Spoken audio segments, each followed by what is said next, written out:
Multinational company में काम करने वाली एक लड़की को अच्छा ऑफर मिलता है। वो उस ऑफर को लेने के लिए सीधा दिल्ली पहुंच जाती है। दिल्ली जाने के बाद अपने इंटरव्यू के लिए अपने लाइन में लगकर अपने बारी का इंतजार कर रही थी। तभी उसके पास एक चपरासी आता है और आकर कहता है कि मैडम, आप क्या लेंगी, चाय या कॉफ़ी। वो लड़की उसकी तरफ देखती है और देखने के बाद कहती है कि तुम्हें क्या पसंद है, तुम चाय पीते हो या कॉफ़ी बनाते हो, या तुम जो अच्छा बनाते हो उस चीज को लेकर आओ। वो चपरासी कहता है कि मैडम, आपको क्या चाहिए, आप जो भी बोलेंगी मैं उसे अच्छे से बनाकर देने की कोशिश करूंगा। तभी वो लड़की कहती है कि ठीक है, तुम मेरे लिए एक चाय लेकर आओ, लेकिन थोड़ी कड़क बनाकर लेकर आना, क्योंकि इंटरव्यू में न जाने क्या क्या सवाल पूछे जाएंगे, मुझे बहुत डर लग रहा है। वो चपरासी जाता है, कुछ देर बाद आता है और मैडम को चाय देता है। मैडम कुर्सी पे बैठे बैठे अपने बारी का इंतजार करते करते चाय पी रही थी। अब जैसे उनकी बारी आने वाली थी, तब तक चाय खत्म होती है और मैडम उसी कुर्सी पे बैठे बैठे सो जाती है। उनको पता ही नहीं चलता है।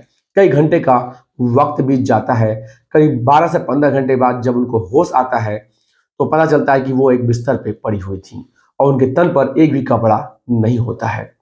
जब वो सामने देखती है, तो सामने एक बुजुर्ग व्यक्ति दिखाई देता है और वो भी नग्न अवस्था में होता है। उसके शरीर पर एक भी कपड़े नहीं होते हैं। वो व्यक्ति उससे शरीर के साथ खेल रहा था।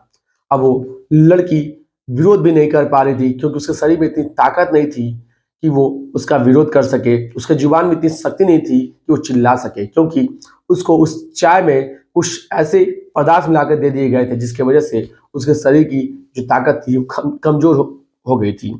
अब वो बुजुर्ग व्यक्ति जाता है, उसको कुछ समझ में नहीं आ रहा था। अब जैसे ही वो व्यक्ति जाता है, उसके बाद एक दूसरा व्यक्ति आता है, फिर वो जाता है, फिर तीसरा व्यक्ति आता है।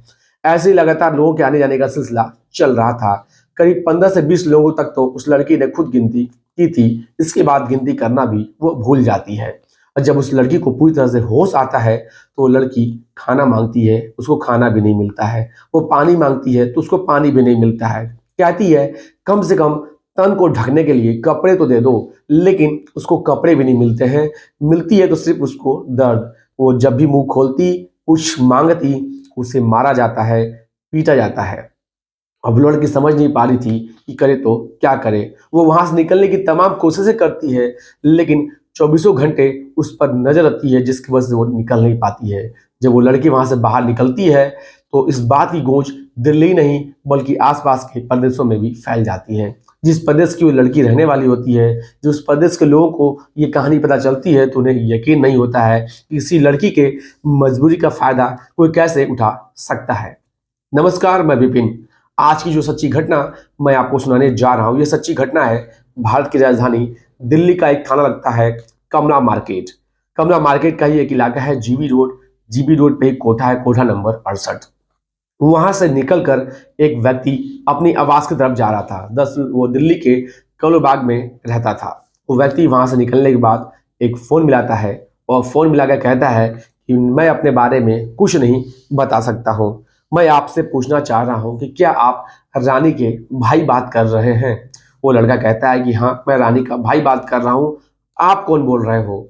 वो कहता है कि मैं अपने बारे में कुछ भी नहीं बता सकता हूँ। तुम्हारी बहन दिल्ली के कमला मार्केट का एक इलाका है, उसी इलाके में एक जीबी रोड पड़ता है। जीबी रोड के कोठा नंबर 68 पे है।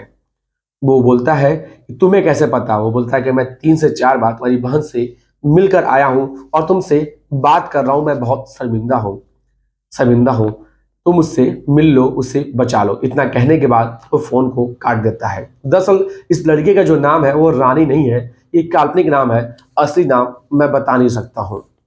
अब वो लड़का रोते हुए, गिड़गिड़ाते हुए अपने माता पिता के पास जाता है। कहता है कि मम्मी पापा, बहन का पता चल गया है, वो दिल्ली में है, मुझे दिल्ली जाना होगा, आप मुझे अनुमति दे दो। अब वो लड़का सीधा वहां से दिल्ली चला आता है। दिल्ली आने के बाद सीधे उस व्यक्ति के पास जाता है जिस व्यक्ति से उसने फोन पे बातचीत की थी। उसके पास जाने के बाद कहता है कि मुझे एक बार उस जगह पर ले चलो, एक बार मिला दो। व्यक्ति कहता है कि वहां बहुत खतरा है। जब कुछ देर तक उन दोनों से बातचीत होती है, तो पता चलता है कि दोनों ही कोलकाता के ही रहने वाले होते हैं। वो व्यक्ति उससे कहता है कि जो भी करना सोच समझ कर करना, क्योंकि वहां बहुत खतरा है। तुम्हारे एक भी गलत कदम से तुम्हारे और तुम्हारी बहन के लिए खतरा हो सकता है। अब वो लड़का सोचता है, कुछ देर सोचने के बाद कहता है कि करूँ तो क्या करूँ, जो करना है अब मुझे ही करना है। इसके बाद वो लड़का जीबी रोड के कोठा नंबर 68 पे जाता है और जाने के बाद उन महिलाएं जो लड़कियां वहाँ पे वैश्यवृत्ति काम करती हैं, उनसे मिलने से पहले वहाँ पे एक मैनेजर होती है, उनसे मिलना होता है। वो जाके उस मैनेजर से मिलता है, उससे कहता है कि मुझे किसी के साथ बातचीत करना है, किसी के साथ वक्त बिताना है। दरअसल जो असली सच्चाई है, जिस काम से वो वहाँ पे गया हुआ था, वो उस सच्चाई के बारे में वो बता नहीं सकता था। अगर वो बता देता तो उसके लिए और उसके बहन के लिए, दोनों के लिए भी खतरा हो सकता था। अब वो मैनेजर लड़कियों को दिखाती है, जब बारी बारी से लड़कियों को देख रहा था तो सभी लड़कियों को रिजेक्ट करता जाता है। तभी वो मैनेजर जो थी वो कहती है कि ठीक है, जो नई वाली लड़की आई है उसे दिखाओ, उसे ये जरूर पसंद कर लेगा। तभी पीछे से आवाज़ आती है, वो कहती है कि मैडम, वो जो नई वाली लड़की है उसकी तो बहुत ज़्यादा डिमांड है, वो किसी कस्टमर के साथ अब भी बिजी है, जब खाली होगी तभी मिल सकती है। जैसे ये बात सुनता है, कहता है कि ठीक है, जब उसकी इतनी ही ज़्यादा डिमांड है तो मैं उसके साथ ही बात करूंगा, मैं उसके साथ ही वक्त बिताऊंगा, मुझे कोई दिक्कत कोई परेशानी नहीं है, मैं इंतजार कर सकता हूँ। अब वो बैठकर इंतजार कर रहा था। तभी जो मैनेजर होती है वो कहती है कि अगर उस लड़की से तुम्हें मिलना है, उसके साथ वक्त बिताना है, तो तुम्हें ज़्यादा पैसे खर्च करने होंगे। वो लड़का कहता है ठीक है, मुझे कोई एतराज़ नहीं है, मैं ज़्यादा पैसे खर्च करने को तैयार हूँ। इसके बाद कुछ देर बाद अब उस कमरे से ग्राहक बाहर निकलता है, फिर उसकी बहन भी बाहर निकलती है। जब दोनों भाई बहन एक दूसरे को देखते हैं तो उसकी बहन आंखें नीचे कर लेती है, अपने भाई से कुछ कहना चाह रही थी लेकिन डर रही थी, डर की वजह से कुछ कह नहीं पाती है। अब जैसे उसका भाई उसको देखता है, कहता है कि मुझे यही लड़की पसंद है, मुझे यही लड़की चाहिए। इसके बाद वो कमरे के अंदर जाता है, फिर वो उसकी बहन भी उस कमरे के अंदर जाती है। दरवाजा बंद होता है। जैसे दरवाजा बंद होता है, दोनों भाई बहन एक दूसरे के साथ गले लगकर और रोने लगते हैं।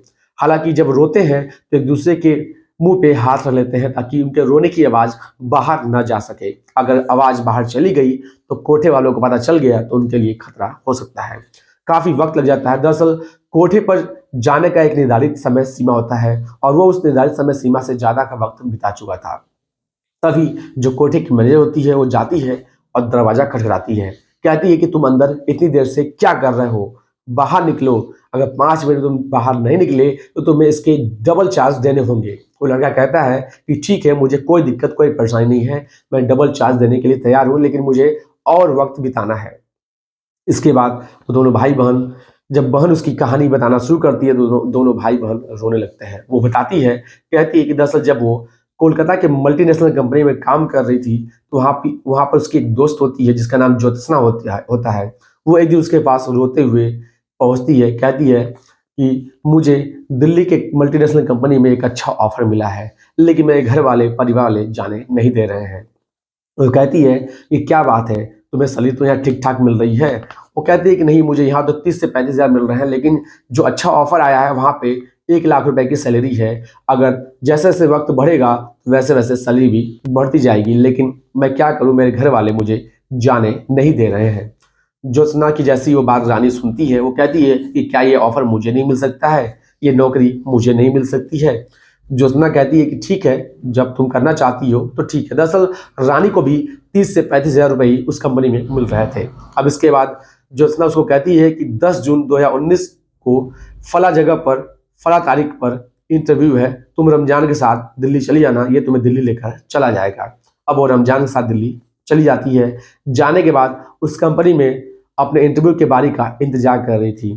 तभी वहाँ पे एक चपरासी आता है और आने के बाद उससे चाय पूछता है, वो चाय ला कर देता है। अब उस चाय को पीते पीते अपने लाइन में लगे लगे बैठे बैठे सो जाती है और कब वो उस कोठे पे पहली बार पहुंचती है उसको पता नहीं चलता है। जब उसकी आंखें खुलती हैं तो 11 जून 2019 को उसके साथ 15 से 20 लोग शारीरिक संबंध बनाते हैं।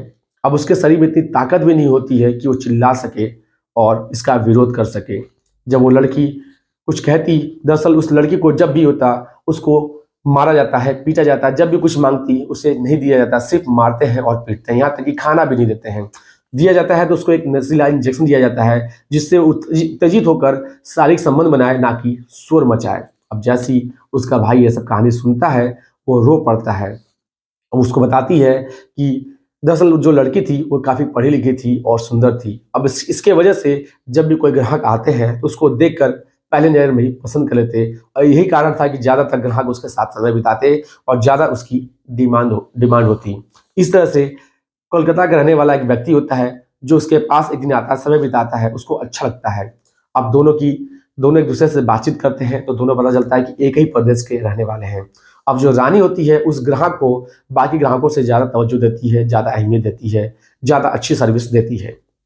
इसके बाद अब जब ग्राहक को जब भी मौका मिलता उस व्यक्ति को, तब वो रानी से मिलने के लिए उस कोठे पर पहुँच जाता है। जब एक-दूसरे से इन दोनों के बीच में ज़्यादा करीबी हो जाती है, दोनों दोस्ती हो जाती है। एक दिन रानी उससे कहती है कि आप एक मेरा काम कर दो, मेरे भाई से मेरी बात करा दो। अगर बात करा दोगे तो यहाँ से निकलने का रास्ता मेरा साफ हो जाएगा, मैं यहाँ से निकल सकती हूँ। अब जैसे ये बात सुनता है वो व्यक्ति कहता है कि नहीं, मैं ऐसा नहीं कर सकता। अगर मैं ऐसा करूँगा तो ये लोग मुझे मार देंगे। अब वो लड़की रोने लगती है, उसके पैर पकड़ कर गिड़गिड़ाने लगती है, कहती है बस एक बार मेरे भाई से बात करा दो, अगर बात करा दोगे तो मेरी ज़िंदगी बच जाएगी। और व्यक्ति कहता है ठीक है, लेकिन मैं बाहर जाकर बात कर लूँगा। जैसा कि उस व्यक्ति ने कहा था, उसने अपने वादे को पूरा किया और उसके भाई को फ़ोन कर दिया। अब दोनों भाई-बहन की बात सुनने के बाद रोते हैं, गिड़गिड़ाते हैं। अब उनको समझ नहीं आ रहा करें तो क्या करें? अब उसका जो भाई होता है, वहाँ से निकल कर बाहर जाता है। बाहर जाने के बाद सोचता है कि क्या करूँ? अगर मैं पुलिस के पास जाता हूँ और पुलिस भी इनसे मिली हुई होती है, तो मेरे बहन के लिए खतरा हो सकता है। मेरी बहन कभी भी इस कोठे से बाहर नहीं निकल पाएगी। अब करे तो क्या करे? कुछ देर सोचने के बाद फिर उस कोठे पर जाता है और जाने के बाद मैनेजर से कहता है कि मुझे रानी से मिलना है, उसके साथ वक़्त बिताना है। उसके बाद फिर रानी के पास जाता है, कमरे में अंदर जाके उससे पूछता है, कहता है कि मुझे समझ नहीं आ रहा है कि क्या किया जाए, कैसे यहाँ से बाहर निकला जाए? तभी रानी उसको बताती है, कहती है कि तुमको महिला आयोग की एक अध्यक्ष हैं स्वाति मालीवाल, उनके पास जाना चाहिए। दरअसल ये जो महिला आयोग के लोग हैं, ये अक्सर इस कोठे पे आया करते हैं और यहाँ के लोगों की समस्याओं को हल करते हैं, उनकी क्या परेशानी है उनको सुनते हैं और उसका निवारण करते हैं। इसने इसको बताया था कि अगर उनके पास जाओगे तो सारी सहायता वो करेंगी। तभी अपने बहन उसकी जो अपने भाई को बात बताती है। अब उसका भाई सीधा दिल्ली के महिला आयोग में पहुँच जाता है। वहाँ जाने के बाद उसकी एक सदस्य होती है किरण नेगी, उनसे मुलाकात होती है। वो पूछती है क्या बात है? कहता है कि मुझे स्वाति मालीवाल से मिलना है। वो बोलता है कि अभी उनसे मिल नहीं सकते हो, क्या बात है मुझे बताओ। वो उनको बताता है कि मेरी एक बहन है और फला जगह पे फला तारीख से फंसी हुई है। सारी जब कहानी किरण नेगी सुनती है तो वो अपने अध्यक्ष के पास जाती है, स्वाति मालीवाल को जाकर सारी कहानी बताती है। जैसे स्वाति मालीवाल ये कहानी सुनती हैं, उसके बाद वो वहाँ के डीसीपी को फ़ोन मिलाती है, कहती है कि सर मुझे आपकी मदद की ज़रूरत है। दरअसल जीबी रोड के कोठा पर एक लड़की है जो काफ़ी दूर से फंसी हुई है और उसके साथ गंदा और घिनौना कृत्य हो रहा है, हमें वहाँ पर रेड डालनी है। अब जैसी पूरी कहानी डीसीपी सुनते हैं, कहते हैं कि ठीक है, एक तारीख निश्चित कर लेते हैं। तारीख निश्चित होती है 19 अगस्त 2019 की। अब उस लड़के को कहा जाता है कि तुम उस कोठे पे ही जाओ और वहीं पे ही रहना अपने बहन के साथ। जब हम लोग वहाँ पे पहुँचेंगे तो आसानी से तुम लोगों को हम लोग ढूँढ लेंगे और निकालने में मदद करेंगे। जैसा कहा जाता है लड़का ठीक वैसा ही करता है, उस कोठे पर जाता है। अब 19 अगस्त 2019 को कई ऑफिसरों की टीम उस कोठे पे पहुंचती है, दरवाजा खटखटाया जाता है। दरवाजा जैसे ही खुलता है, दोनों भाई बहन उस कोठे पे मिल जाते हैं। सही सलामत उन दोनों भाई बहनों को कोठे से बाहर निकाला जाता है। अब जहाँ जहाँ तक ये कहानी जाती है, लोगों को पता चलता है, वो सभी लोग इन सभी ऑफिसरों की तारीफ करते हैं कि अगर कोई ऑफिसर हो तो ऐसा हो। हालांकि दोस्तों ये कहानी सुनाने का उद्देश्य किसी को परेशान करना नहीं है, किसी का दिल दुखाना नहीं है, बल्कि आपको सचेत करना है, आपको जागरूक करना है कि आप कहीं बाहर जाते हैं तो अपने परिवार के लोगों के साथ जाएं और अगर बाहर जाते हैं अनजान है तो कुछ भी खाने पीने से पहले 100 बार सोचना चाहिए। आज के लिए बस इतना ही। मिलते हैं अगले एपिसोड में नई सच्ची घटना के साथ। जय हिंद, जय भारत, नमस्कार।